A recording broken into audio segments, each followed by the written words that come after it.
جتنی بڑی شخصیت ہوتی ہے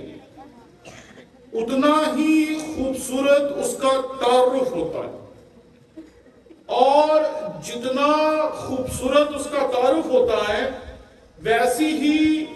تصویر اس کی ان لوگوں کے ذہنوں میں بیٹھتی ہے جن کے ساتھ تعارف کروایا جاتا ہے۔ جب آپ مکاشفہ کا صحیفہ دیکھتے ہیں تو مکاشفہ میں جب بھی مسیح خداوند کے بارے میں بات کی جاتی ہے تو وہ بڑئی کے گھر میں جنم لینے والا نہیں ہے، وہ ایک ایسی عورت کے بیٹے کے طور پر آپ کے سامنے یہاں نہیں آتا جن کے پاس سرائے میں جگہ نہیں ہے، جن کے پاس زندگی کی تمام سہولیات نہیں ہیں، بلکہ جب آپ مکاشفہ میں دیکھتے ہیں تو مکاشفہ میں مسیح خداوند اپنی قدرت، اپنے جاہ و جلال، اپنی عظمت اور اپنی حشمت کے ساتھ ہمیں دکھائی دیتا ہے۔ جو حوالہ آپ کے سامنے پڑھا گیا اس کے بیچ میں افسس کی کلیسیا کے لیے خدا اپنا پیغام دے رہا ہے، اور یہاں جو الفاظ استعمال ہوئے وہ بہت زبردست ہیں۔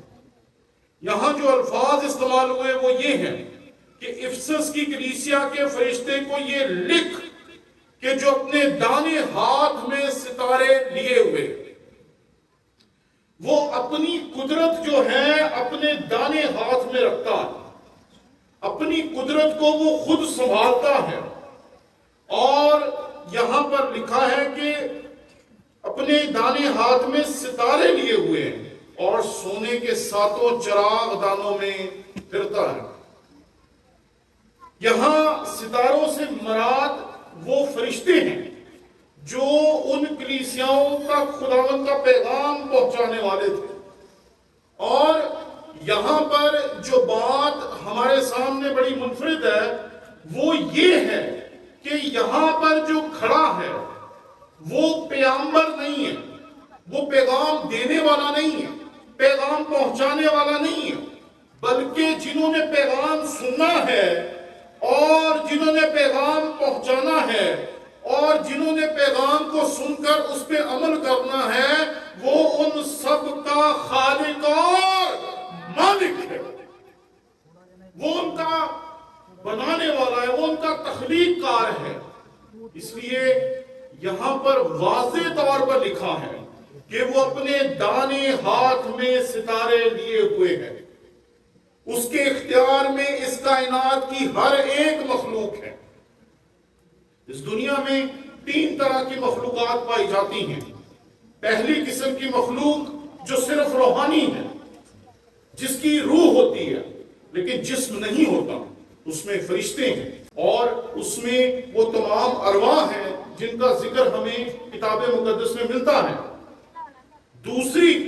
قسم کے وہ جاندار ہیں جو زندہ تو ہیں لیکن ان پہ روح نہیں، جیسے کہ یہ درخت ہیں، یہ پودے ہیں، یہ اپنے آپ میں زندہ تو ہیں، جاندار تو ہیں، سانس تو لیتے ہیں، لیکن ان کے اندر روح نہیں۔ اور تیسری وہ مخلوق ہے جو جسمانی بھی ہے اور روحانی بھی ہے، اور اس طرح کی مخلوق اس کائنات میں صرف ایک ہے اور وہ آپ ہیں، یعنی کہ انسان۔ کیونکہ انسان جو ہے اس کے اندر روح بھی ہے اور اس کا جسم بھی ہے۔ لیکن اگر آپ دنیا کی دیگر مخلوقات کو دیکھیں گے تو کوئی روح ہے اور کوئی جسم ہے، لیکن انسان وہ مخلوق ہے جو تخلیق کا تاج کہلاتی ہے، کیونکہ اس کو بنانے کے بعد خدا نے تخلیق کے عمل کو مکمل کر دیا، اس کے بعد کچھ اور تخلیق نہیں کیا۔ تو چاہے ارواح ہوں، چاہے جاندار ہوں جو بغیر روح کے ہیں، اور چاہے انسان ہو، ان سب کا تخلیق کار بنانے والا ایک ہی ہے، اور وہ ہے ہمارا اور آپ کا خدا۔ یہاں پر اس کے بیٹے مسیح خداوند کے بارے میں جب بات کی جاتی ہے تو یہاں پر یہ کہا جا رہا ہے کہ وہ اپنے دانے ہاتھ میں ستاروں کو لیے ہوئے ہیں۔ اور یہاں ایک بڑا خوبصورت استعارہ ہے، اور سونے کے ساتوں چراغ دانوں میں پھرتا ہے، سونے کے ساتوں چراغ دانوں میں پھرتا ہے۔ چراغ دان اس چیز کو کہتے ہیں جس میں چراغ کو رکھا جاتا ہے، جس میں چراغ بجھتا نہیں،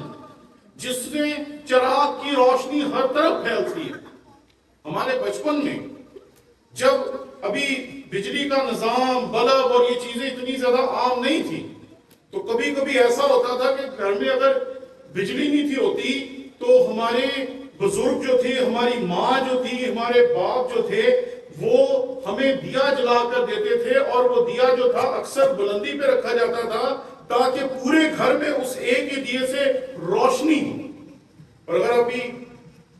چند دہائیاں پہلے کے لوگ یہاں پر موجود ہیں تو آپ کو یاد ہوگا کہ دیے کو بجھنے سے پہلے یا لالٹین کو بجھنے سے بچانے کے لیے اس کے اوپر ایک گلاس رکھ دیا جاتا تھا یا ایک چمنی رکھ دی جاتی تھی جس سے وہ جو اس کے اندر شعلہ ہے وہ بجھ نہ جائے۔ تو یہاں پر یہ استعارہ جو ہے وہ استعمال کیا جا رہا ہے 7 چراغ دانوں کا۔ اور یہ چراغ دان کیا ہے؟ یہ چراغ دان دراصل وہ جگہ ہے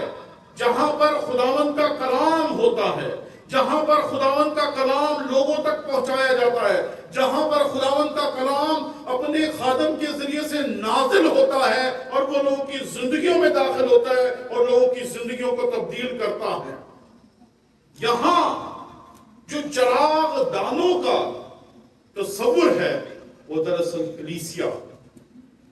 کہ یہاں پر آپ کو پتا ہے کہ مکاشفہ میں 7 کلیسیاؤں کا ذکر ملتا ہے، اور جب آپ اس آیت کو پڑھتے ہیں تو یہاں پر لکھا ہے کہ افسس کی کلیسیا کے فرشتے کو یہ لکھ کہ جو اپنے دانے ہاتھ میں ستارے لیے ہوئے ہیں اور سونے کے 7 چراغ دانوں میں پھرتا ہے۔ آپ جانتے ہیں کہ مکاشفہ میں 7 کلیسیاؤں کے نام جو خطوط ہیں وہ ہمیں ملتے ہیں، اور یہاں پہ یہ بتایا گیا ہے کہ یہ جو 7 کلیسیائیں ہیں اس کا خالق کون ہے، اس کا مالک کون ہے، اس کو کوئی آنے جانے سے روک نہیں سکتا۔ اور کیوں روک نہیں سکتا؟ کیونکہ کلیسیا جو ہے وہ اپنی وجہ سے نہیں ہے، بلکہ کلیسیا جو ہے وہ مسیح کی وجہ سے۔ مسیح نے کلیسیا کو قائم کیا اپنا خون بہانے کے وسیلے سے۔ اگر وہ اپنا خون نہ بہاتا، اگر وہ صلیب پر اپنی جان نہ دیتا، اگر وہ ہمارے گناہوں کا علاج نہ کرتا تو شاید آج آپ اور میں یہاں بیٹھ کر اس کی پرستش نہ کرتے۔